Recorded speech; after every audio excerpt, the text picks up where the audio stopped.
Juist wie het al een dag met een protte bewolking en dan had de zinnen dreigen en is het koud met een koude noordelijke wind. Maar het viel het volle vriendelijker aan omdat er haast geen wind meer. Het wie van de morgen zelfs haast windstil. En dan hebben we bewolking en als die bewolking dan even wat tinner wordt, dan viel je de kracht van de zinnen al.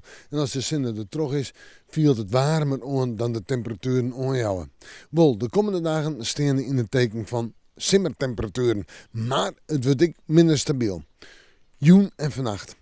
Vrij helder waar, flinke opklarings dus. En de temperaturen 6 tot 8 graden. De hoogste temperaturen op de eiland. En de wind is er haast net west-noordwest. En die is zwak. Krijgt 1 tot 2. Ik denk dat het daar haast bebloedt. En dan terug naar morgen. Wordt een dag met vol meer zinnen als Joert en als juster. Nee, de zinnen is er morgen flink bij. En dus wordt het een simmerdag. Er is ook wel eens wat bewolking. Temperaturen 17 tot 19 graden in de kustgebieden. Op een orenplakken verderop de provincie 20 of 21 graden. En op een nij haast geen wind. Krijgt 1 tot 3 misschien. En dat alles uit noordwest tot zuidwest.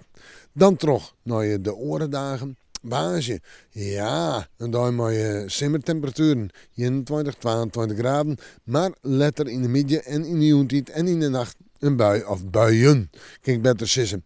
Dan komt het tongetje met een buiig waartype, maar ik nog wel een hoge temperatuur, 20, 21 graden zo ongeveer. En dat is toch wel warmte, simmerwarmte, ik op vreed, maar dan blijft het droog. Dan hebben we de zinnen er weer meer bij en zo'n 20 of 21 graden. We met de morgen, maar weer even in het waarsje.